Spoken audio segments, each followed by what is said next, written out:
नमस्कार, मेरो युट्युब च्यानलमा यहाँ पूर्ण देश विदेशमा रहनुभएको मेरो साथीहरू सबैलाई नमस्कार छ।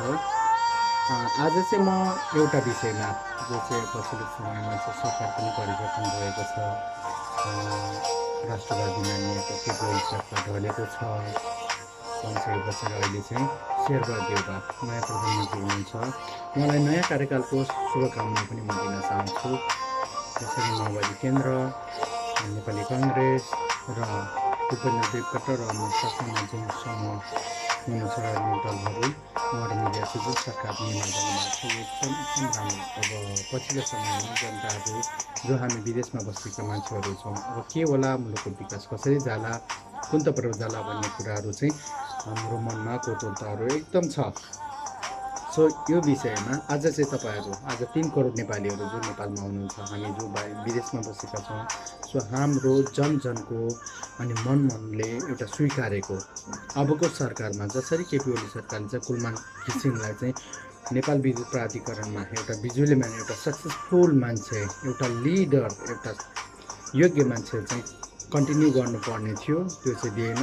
त्यसका लागि धेरै युवाहरू, धेरै अभियानकर्ताहरूले आन्दोलन पनि गर्नुभयो होइन। सो जब कुलमान घिसिङको चाहिँ 4 वर्षको कार्यकाल चाहिँ सकिएको थियो, जब कुलमान घिसिङलाई पहिलोचोटि चाहिँ कमरेड प्रचण्ड माओवादी केन्द्रका अध्यक्ष र युवा नेता जनार्दन शर्मा उहाँले चाहिँ नेपाल विद्युत प्राधिकरणमा चाहिँ एकदम व्यथिति भ्रष्टाचारले चाहिँ गोलमाल भएको अवस्थामा पनि उहाँलाई चाहिँ एउटा अवसर, एउटा चुनौती दिएको थियो। तर उहाँले एउटा 18 घन्टासम्म दैनिक एउटा लोड सेडिङ भएको मुलुकमा उहाँले चाहिँ लोड सेडिङलाई चाहिँ अन्त्य गरेर एउटा बिजुली म्यानको रूपमा उज्यालो नेपालको एउटा स्थापना गर्नुभयो। यो एउटा नेपाली जनताहरूले कहिले पनि बिर्सिन नसक्ने उहाँको गुण दिनुभएको छ। सो त्यसैले म पनि चाहन्छु अहिलेको जो सरकार हुनुहुन्छ, शेरबहादुर देउवा प्रधानमन्त्रीजी हुनुहुन्छ, नेपाली काङ्ग्रेसको प्रधानमन्त्रीजी हुनुहुन्छ, सो कमरेड प्रचण्ड माओवादी केन्द्रको अध्यक्ष हुनुहुन्छ र युवा नेता जनार्दन शर्मा उहाँ पनि एउटा अर्थमन्त्री भइसक्नु भएको छ। हो, नेपालमा राजनीति व्यतीत गर्दाखेरि योग्य विभिन्न व्यक्तिहरूले, कर्मचारीहरूले अवसर पाएको छैन, त्यो अवसरबाट वञ्चित हुनु परेको छ। र पनि त्यसको बिचमा पनि एउटा पार्टीको गुट अर्को पार्टीमा जाने, एउटा पार्टीको व्यक्ति अर्को पार्टीमा जाने र अर्को पार्टीको कसरी चाहिँ अब आफ्नो जागिरलाई चाहिँ जोगाउन सकिन्छ, आफ्नो माना चाहिँ जोगाउन सकिन्छ, आफ्नो दुना चाहिँ जोगाउन सकिन्छ भन्नेमा चाहिँ एउटा नकारात्मक, एउटा गलत एउटा प्रतिस्पर्धा भएको छ, जुन एउटा बिल्कुलै गलत कुराहरू हो।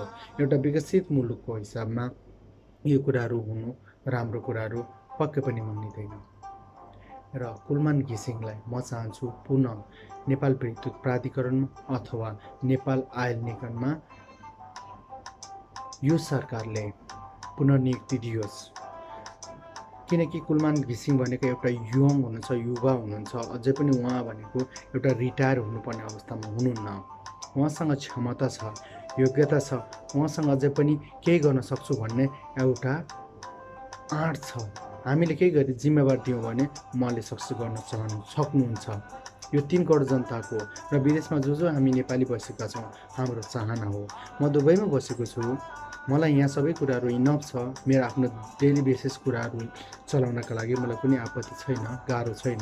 र पनि म एउटा नेपाली हुनुको नाताले म आफ्नो देशलाई चाहिँ माया गर्छु। जो हामी विशेष गरी गल्फमा बसेका छौँ, नेपाली दाजुभाइ दिदीबहिनीहरू हुनुहुन्छ, बुवाआमाहरू हुनुहुन्छ, हामी दैनिक हामी सोसियल सामाजिक सञ्जालहरूमा, फेसबुकहरूमा, ट्विटरहरूमा भयो र विभिन्न वेबसाइट र न्युज च्यानलहरू हामी हेर्छौँ। हाम्रो नेपालमा के भयो, आज भोलि के हुँदैछ, कस्तो विकास हुँदैछ। अझ हामी विकसित मुलुकमा बसेको हिसाबले गर्दा हाम्रो मुलुक पनि त्यस्तै तर्फ विकासमा जाओस् र त्यस्तै तर्फबाट यहाँको चाहिँ जस्तो करप्सन हुन्छ, भ्रष्टाचार हुन्छ हाम्रो मुलुकमा, जस्तो नागरिक रूपमा चाहिँ आन्दोलन हुन्छ, विभिन्न कुराहरू चाहिँ अब खप्नु परेको छ। प्राकृतिक रूपमा पनि अब हामी जसरी, अब म एउटा युएमा दुबईमा बसेको छु, त्यो क्षतिभन्दा हाम्रो मुलुकमा चाहिँ वर्षमा बाढी पहिरो आउने, अब तराईमा चाहिँ डुबान हुने भयो, विभिन्न प्राकृतिक विपत्तिहरू त आइराखेका छन्। हामीले त्यो प्राकृतिक विपत्तिलाई त हामीले केही गर्न पनि सकिँदैन। त्यसलाई चाहिँ हामीले रोकथाम र पूर्व तयारी र कमभन्दा कम धनजनको क्षति गर्ने निर्णयतिर हामी जानुपर्छ।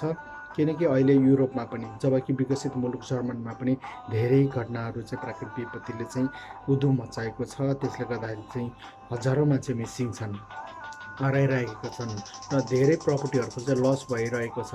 इभन मान्छेहरूको पनि धेरै मरेको लासहरू भेटिरहेका छन् र हाम्रो अब एउटा गरिब मुलुकले अब एउटा जर्मन जस्तो मुलुकसँग होइन नाच्न त मिल्दैन, र पनि हामीले आफ्नो ठाउँबाट केही कदमहरू गर्न सक्यो भने सम्भव हुने रहेछ। जस्तो कुलमान घिसिङले 18 घन्टा दैनिक लोड सेडिङ भएको खण्डमा उहाँलाई चाहिँ पुनर्नियुक्ति गरिसके पछाडि नेपाल विद्युत प्राधिकरणमा जब नियुक्ति गरिसके पछाडि उहाँले कहाँबाट, आकाशबाट ल्याएर त आउनु भएन, चाइनाबाट लिएर आउनु त भएन, केही थोरै भारतबाट ल्याउनु भएको थियो। त्यो विद्युतले गर्दाखेरि नेपालको चाहिँ 18 घन्टाको लोड सेडिङलाई चाहिँ अन्त्य गरेर सम्पूर्ण जनताहरूको घर घरमा बत्ती बाल्ने कामहरू गर्नुभयो र सम्पूर्ण उद्योग केन्द्रहरू चाहिँ एकदम धराशायी अवस्था थियो र त्यसलाई पनि एउटा टेवा दिने कामहरू गर्नुभएको छ, जसले गर्दाखेरि हाम्रो दैनिक, हाम्रो प्रत्येक घन्टा, प्रत्येक मिनेट, प्रत्येक सेकेन्ड मुलुक व्यापार घाटामा, वैदेशिक व्यापार घाटामा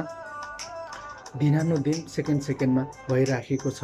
तर त्यसलाई पनि केही हदसम्म भए पनि हामीले लोड सेडिङ मुक्त गरिसके पछाडि कन्ट्रोल गर्न सकिरहेका छौँ। र त्यो भएकोले गर्दा यसको मतलब त्यो होइन कि कुलमान मात्रै सभ्य मान्छेहरू छन्, कुलमा मात्रै भ्रष्टाचार नगर्ने मान्छेहरू छन्, अन्य मान्छेहरू भनेको चाहिँ सबै भ्रष्टाचारी छन् भन्न खोजेको होइन। तर अहिलेको विषम परिस्थितिमा जसले काम राम्रो गरेको छ, जो योग्य छ, त्यो मान्छेले चाहिँ सही समयमा सही ठाउँमा दिन सक्यो भने धेरै कुराहरू गर्न सकिने रहेछ। त्यो एउटा उदाहरण हामीले नेपाली जनताले जनजनको मनमा बसेको छ। कुलमान घिसिङलाई चाहिँ पुनर्नियुक्ति गर्न शेरबहादुर देउवा सरकारले चाहिँ ढिलो गर्नु हुँदैन, किनकि कुनै पनि सरकार सक्सेस हुनु, सफलतामा जानु भनेको त्यहाँ रहेका विभिन्न सरकारका कर्मचारीहरूले जसरी पर्फर्मेन्स गर्छन् त्यसमा डिपेन्ड रहने कुराहरू भयो। एउटा प्रधानमन्त्रीले एउटा गाविसमा गएर, एउटा वडामा गएर काम गरेर सम्भव छैन। एउटा प्रधानमन्त्रीले, एउटा मन्त्रीले गएर एउटा सचिवको काम गरेर, उपसचिवको काम गरेर, खर्दार सुब्बाको काम गरेर सम्भव छैन। एउटा प्रधानमन्त्रीले, एउटा मन्त्रीहरूले, एउटा सचिव मान्छेहरूले चाहिँ सीमाको बोर्डरमा गएर चाहिँ म भ्रष्टाचार नियन्त्रण गर्छु भनेर त्यहाँ जान अवस्था छैन, त्यो सम्भव छैन। एउटा ब्युरोक्रेसी जो प्लेटफर्महरू हुन्छ त्यसलाई चाहिँ भ्रष्टाचार मुक्त गरेर जसरी भ्रष्टाचारहरू चाहिँ दिनानुदिन बढिरहेको छ त्यो भ्रष्टाचारलाई चाहिँ निराकरण गर्दै र समाजलाई पनि भ्रष्टाचार गर्नु हुँदैन, यस्तो कामहरूमा चाहिँ हामीले गलत मान्नुपर्छ भनेर हाम्रो भावी सन्तानहरूलाई, हाम्रा छोराछोरीहरूलाई चाहिँ त्यो सन्देश दिएर सही मान्छेलाई चाहिँ हामीले नियुक्ति गर्नुपर्छ। हामीले जातीयताको हिसाबले, क्षेत्रीयताको हिसाबले त्यो तबरबाट चाहिँ हामीले तँ सानो, तँ ठुलो, तँ मेरो मान्छे, तँ तेरो मान्छे भनेर होइन।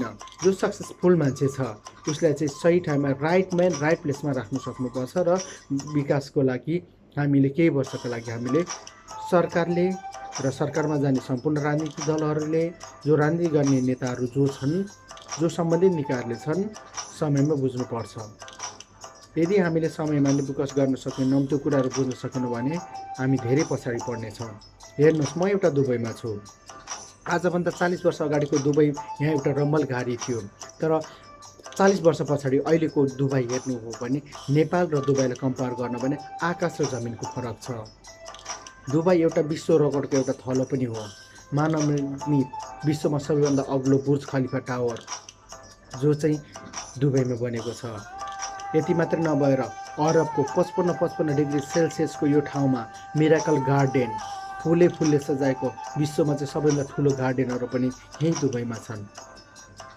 जबकि यहाँ समुद्र नुनिलो पानी छ, हाम्रो जलस्रोतमा दोस्रो धनी मुलुक नेपाल, तर यहाँ दुबईले भर्खरै लन्च गरिसक्यो विश्वमा सबैभन्दा गहिरो स्विमिङ पुल बनाएर चाहिँ विश्वमा चाहिँ एउटा गिनिज बुक वर्ल्ड रेकर्ड कायम गरेको छ। यति मात्रै होइन, विश्वमा सबैभन्दा ठुलो सुनको दोकान बोल्ट सप, दुबई बोल्ट सो यही दुबईमै छ। यही दुबईबाट चाहिँ विश्वको चाहिँ सबैभन्दा धेरै सुनको कारोबार हुन्छ।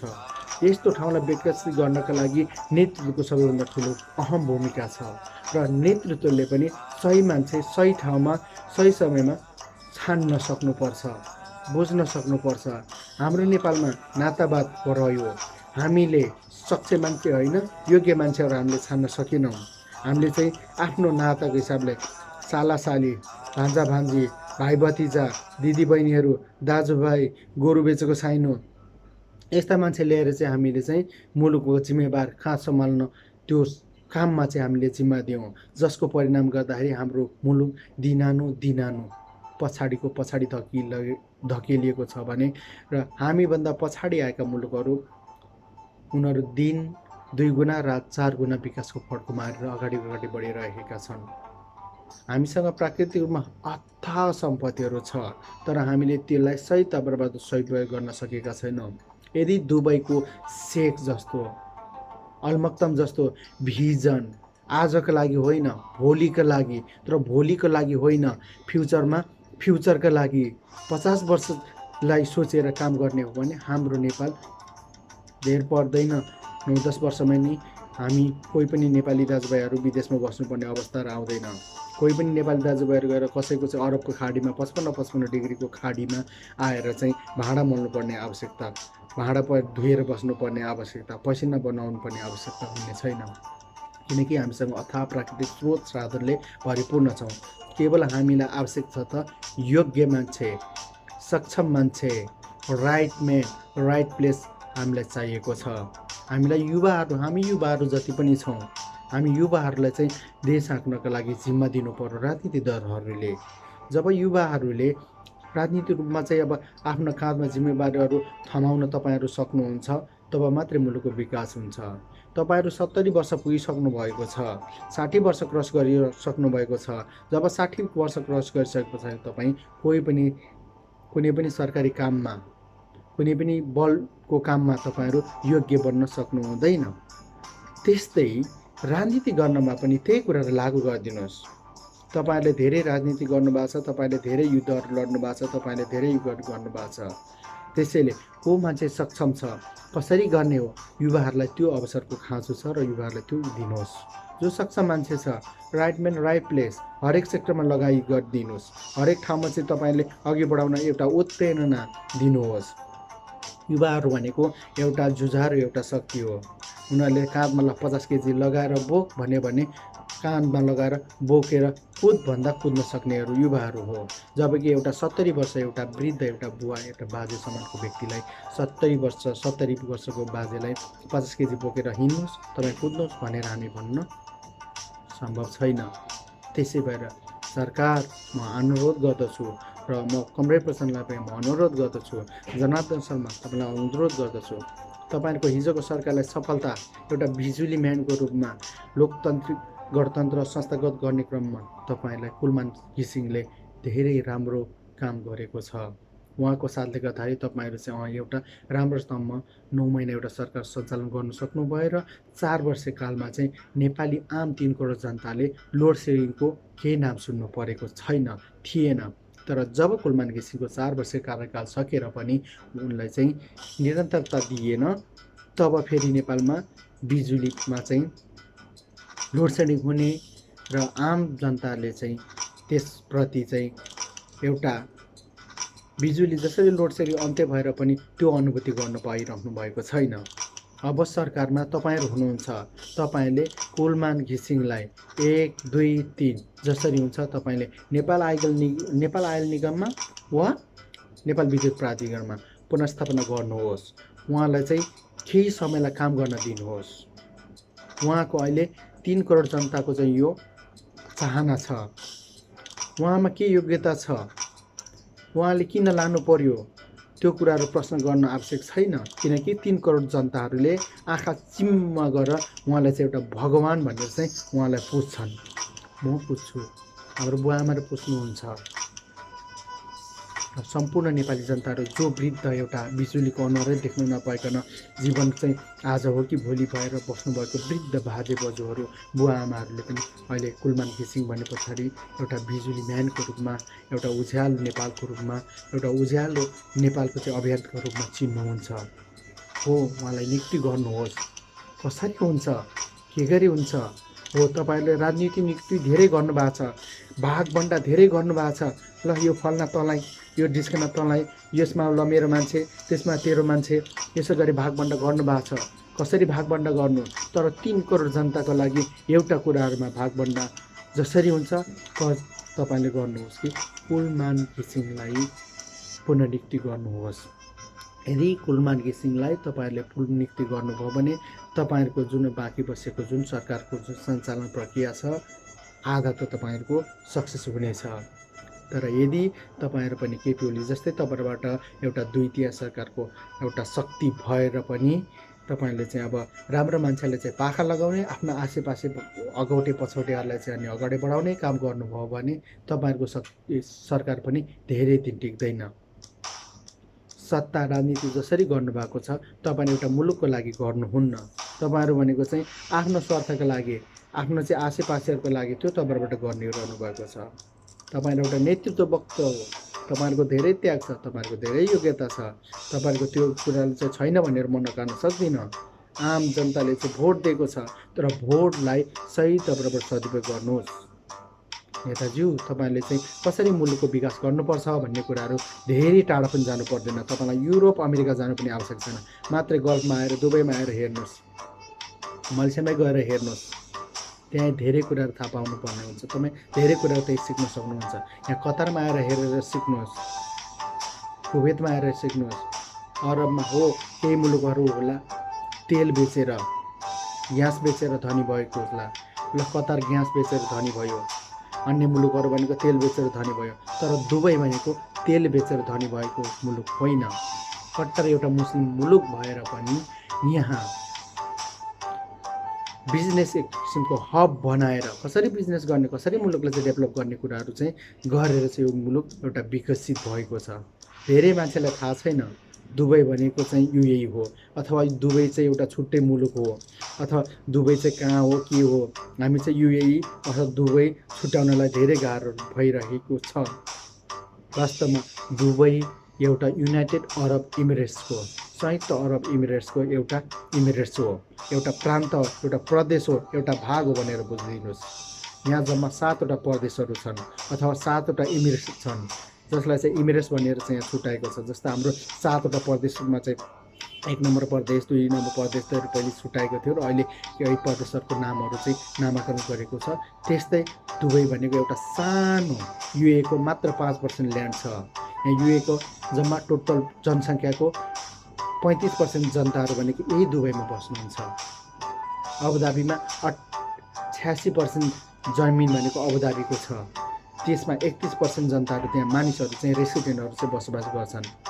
टोटल यहाँ युए दुबईको जनसङ्ख्या भनेको 95 लाख हाराहारी छ।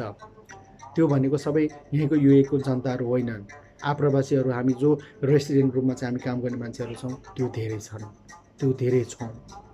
यहाँको जनसङ्ख्या त लगभग यहाँको जनसङ्ख्याको मात्रै 17% छ। त्यो भनेको लगभग 15 देखि 17 लाख एभरेज हो। 15 देखि 17 लाख भएको रेसिडेन्ट आफ्नो जनता भएको मुलुकमा विदेशी यति धेरै मान्छे, लगभग 60-65 लाख विदेशी हामी काम गरिरहेका छौँ। रात दिन दुःख पसिनाहरू बनाइरहेका छौँ र यो मुलुक चाहिँ धेरै विकासको रूपमा चाहिँ अगाडि गइरहेको छ। हो, यहाँ नेतृत्वको भिजन भनेको धेरै राम्रो छ। यहाँ जति पनि कम्पनीहरू छन्, जति पनि सरकारी कर्मचारीहरू छन्, जति पनि कुराहरू आफ्ना संस्थाहरू छन्, त्यहाँ चाहिँ राइट म्यान राइट प्लेसमा त्यहाँ राखिन्छ। यहाँ राजनीति भाग चुडेहरू हुँदैन। हामी नेपालमा त राजनीतिमा चाहिँ अंश बन्ड छुट्याइन्छ नि, हो त्यस बेला पनि अलिकति राम्रो मान्छे, योग्य मान्छे जस्तो कुलमान घिसिङ जस्तो, ल डाक्टर वैज्ञानिक महावीर पुन जस्तो, डाक्टर वैज्ञानिक अनि सन्दुकरी जस्तो, अनि एउटा योग्य, एउटा क्षमतावान, एउटा कर्मठ पत्रकार रवि लामिछाने जस्तो, एउटा कर्मठ, एउटा मुलुकप्रति वफादार विजय लामा जस्तो, क्याप्टेन विजय लामा जस्तो, यस्ता मान्छेहरू चाहिँ किन पछि बढ्नुपर्छ? यस्ता मान्छेहरूमा चाहिँ किन हात लिनु हुँदैन? उहाँहरूमा एउटा क्षमता छ, योग्यता छ, हो उहाँहरूलाई अवसर दिनु पर्यो नि।